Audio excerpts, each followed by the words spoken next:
Hello बच्चों, कैसे हो आप लोग। आपका अपनी नॉलेज पावर चैनल में स्वागत है। गूगल पर @knowledge power 752 टाइप कीजिएगा, आपको अपनी चैनल मिल जाएगी। पिछले वीडियो में हमने ये वाला सवाल देखा था कि दोनों पद बराबर हैं तो n का मान ज्ञात करो। अब एक महत्वपूर्ण सवाल हम लोग देखते हैं। सवाल ये है बच्चों, फूलों की एक क्यारी की पहली पंक्ति में 23 गुलाब हैं।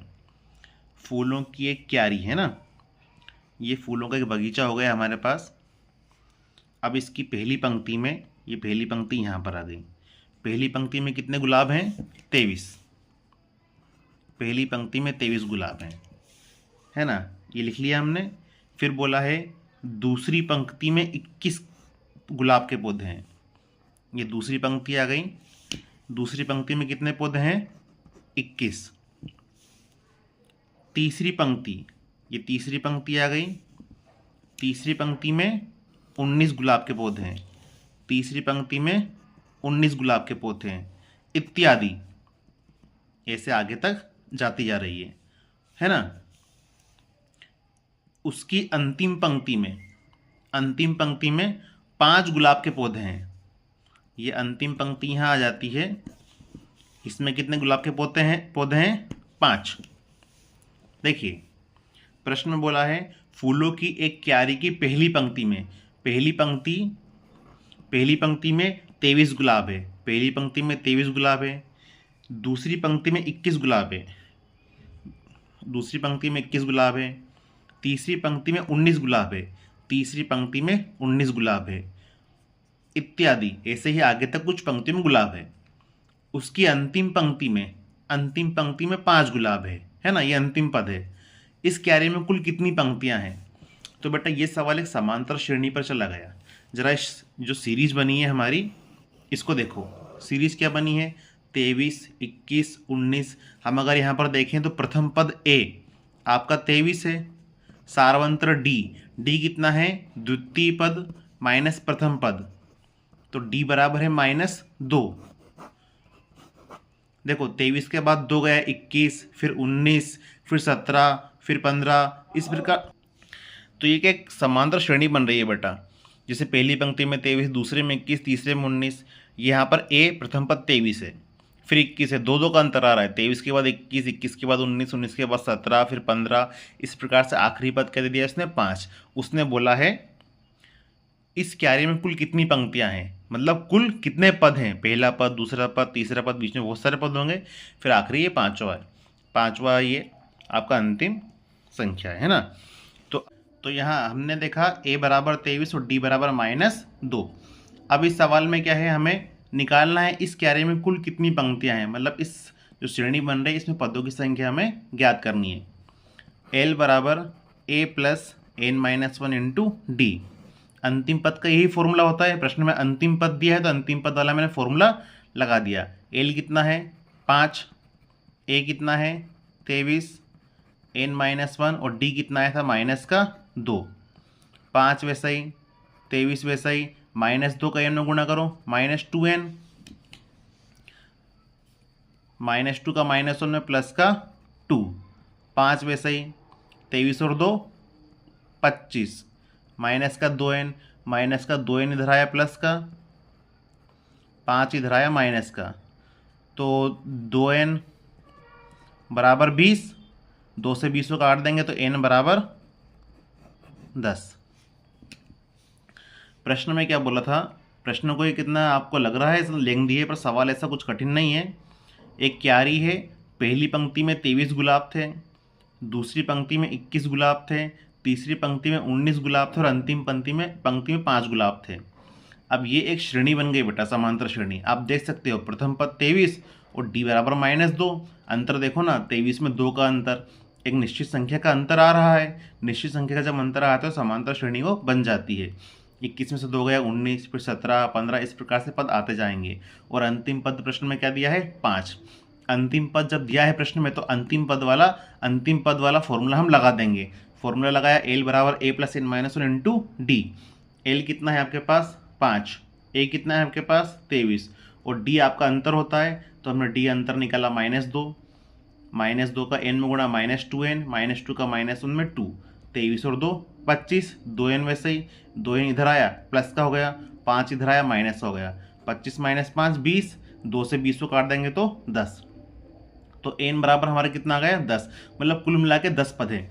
अब देखो इस सवाल को आगे हम अगर करें तो 19 के बाद क्या आएगा 17, 23 के बाद 21 आया, दो का अंतर आ रहा है ना, 19 के बाद 17, फिर 15, फिर 13, 11, 9, 7, 5, 5 की बात तो लेना नहीं है, प्रश्न में अंतिम पद उसने क्या बोल दिया था 5।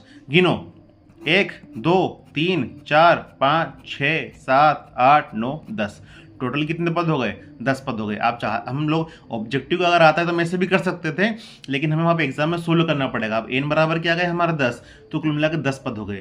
प्रश्न में 2-3 पद तो दिए थे शुरू के और अंतिम पद दिया था, तो कुल पदों की संख्या पूछी थी उसने। तो कुल पदों की संख्या हम यहाँ देख सकते हैं, 23 के बाद 21, 21 के बाद 19, फिर 17 आएगा, फिर 15 आएगा, 13, 11, 9, 7, फिर आएगा 5। 3 तो लेना नहीं है, एक भी नहीं लेना है, अंतिम पद उसने 5 बोला था। तो इस प्रकार कुल पदों की संख्या कितनी आ गई हमारी 10 आ गई। आई थिंक बेटा ये सवाल आपको समझ में आ गया होगा, ईजी सवाल है, अगर नहीं आया है तो मुझे बता दीजिएगा। अब अगला सवाल देखते हैं बच्चों। किसी समांतर श्रेणी के चौथे व आठवें पदों का योग 24 है। एक समांतर श्रेणी का बात करा है उन्होंने और बोला है उसके चौथे और आठवें पदों का योग कितना है 24, तथा छठे व 10वें पदों का योग 44 है। समांतर श्रेणी के 3 पद ज्ञात करो। अब प्रश्न में 2 शर्त दी है बच्चों। पहली शर्त क्या बोली है उन्होंने, समांतर श्रेणी के चौथे मतलब A4 और 8वें A8, इनका योग कितना है 24, ये दिया है। फिर बोला है छठे A6, 10वें A10, इनका योग 44 है। अब 2 कंडीशन इन्होंने दे दी, इसको हम हल करते हैं। आप लोगों को पता है n वा पद क्या होता है a plus n-1 into D, है ना। A4, n की जगह 4 रखो, A4 क्या होता है A4 क्या होगा a प्लस 3d। आपको पिछली वीडियो में डायरेक्ट भी बताया था मैंने, ये a लिखा प्लस लिखा, n की जगह मैंने 4 रखा, 4-1 3d। तो A4 की जगह आप डायरेक्ट लिख सकते हो 3d, यहाँ पर आप लिख सकते हो दिया है करके। उसके बाद A4 की जगह a प्लस 3d, इस फॉर्मूले को आप रीजन में दे सकते हो। ये वाला प्लस वैसा का वैसे ही A8 a plus 7d, n-1 होता है तो एक कम हो जाता है, बराबर में 24। A6 a plus 5d, a plus n-1 एक कम करना है तो 5d। A10 क्या होगा बच्चों a प्लस 9d, बराबर में 44 चल रहा है। इस a और a को जोड़ा 2a 3d 7d 10d बराबर 24। इस a और a को जोड़ा 2a 5d और 9d। मेरा हिंदी इंग्लिश मिक्स हो जाता है बच्चों, थोड़ा उसको आप मैनेज कीजिएगा। 14 हो गया बराबर में 44। ये समीकरण 1, ये समीकरण 2। ध्यान से देखो, समीकरण 1 में 2a है, यहाँ पर भी 2a है। हम इनको घटा देंगे तो ये 2a से 2a कैंसिल हो जाएगा। मैं समीकरण 2 में से समीकरण 1 को घटा देता हूँ, ठीक है। समीकरण 2 क्या लिखा है 2a plus 14d is equal to 44, और समीकरण 1 क्या लिखा है 2a plus 10d is equal to 24। इन्हें माइनस करना है, ये माइनस ये माइनस ये माइनस, ये कैंसिल। 14 में से 10 गए तो 4 बचे। देखो 4 में से 4 गया 0, 4 में से 2 गया 2। 4 को 20 बार काट दोगे, ऑब्वियसली 5 बार कट जाएगा, 4 5 20 हो जाएगा, है ना। तो d बराबर कितना आ गया 5। d बराबर 5 या तो समीकरण 1 में रख दो या समीकरण 2 में, वो आपकी इच्छा है। समीकरण 1 को ही ले लेते हैं। समीकरण 1 से समीकरण 1 क्या लिखा है 2a लिखा है, प्लस का 10 लिखा है, फिर क्या लिखा है d, और d बराबर कितना है 5, तो d की जगह मैंने 5 लिख दिया, बराबर में 24।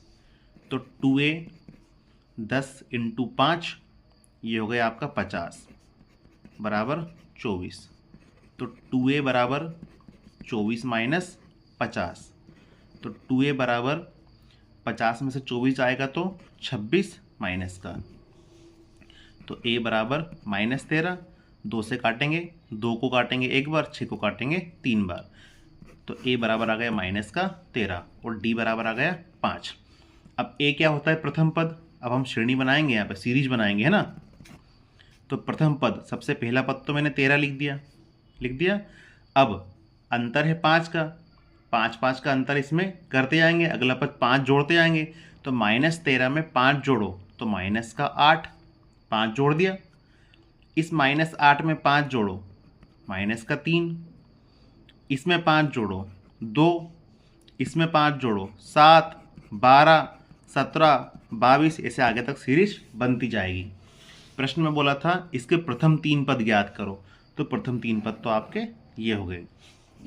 और अगर आपको ऐसे करना नहीं आता है तो प्रथम 3 पद की बात करता है प्रश्न में, तो ऐसा क्लियर लिखो वहाँ पर, प्रथम पद बराबर a होता है।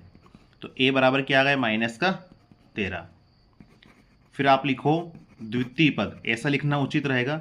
द्वितीय पद a प्लस डी, a कितना है? -13, d कितना है आपका? 5, ये हो गया -8। तृतीय पद a3 निकालना है, तो a प्लस 2d। देखो प्रथम पद a, द्वितीय पद मतलब a2 बोला तो a plus D, a plus 1d ना, ये तो करा हमने। a4 a प्लस 3d लिखा है इसको हमने। अब इसी प्रकार प्रथम पद तो a हो गया, a2 तो a प्लस 1d, a3 तो a प्लस 2d, एक कम रहता है इस फॉर्मूले के अकॉर्डिंग, n-1 होता है क्योंकि। तो a की वैल्यू हमारे पास है -13, 2 वैसे ही d है मेरे पास 5, तो -13 वैसे ही 5 का 2 में गुणा करूंगा 10, तो -13 में से 5 गया तो -3। तो आप कान किधर से पकड़ो, उत्तर वही आएगा। हम एक बार इसको पुनः देखते हैं। एक समांतर श्रेणी अरिथमेटिक प्रोग्रेशन दिया है, चौथा और आठवां पद का योग 24 है, चौथा आठवां पद का योग 24 है। a4 को लिखेंगे a प्लस 3d, a8 को लिखेंगे a प्लस 7d बराबर 24 फॉर्मूले के अकॉर्डिंग। फिर बोला है छठे और 10वें पद का योग 44 है, छठा और 10वां पद इनका योग 44 है। छठे पद को a प्लस 5d, 10वें पद को a प्लस 9d बराबर 44। a और a को जोड़ेंगे 2a, क्लियर।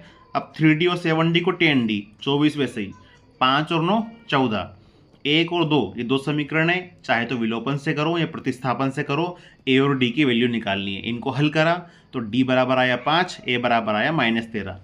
प्रथम पद a होता है, -13 आ चुका है। द्वितीय पद a प्लस 1d, a की वैल्यू रखी, d की वैल्यू रखी -8। तृतीय पद a3 निकालना है, a प्लस 2d, a की वैल्यू रखी, d की वैल्यू रखी, हल करा -3। तो ये आपके प्रथम द्वितीय तृतीय पद आ गए हैं, है ना। तो इसको आप लोग नोट कीजिएगा, अच्छे से सोल्व कीजिएगा।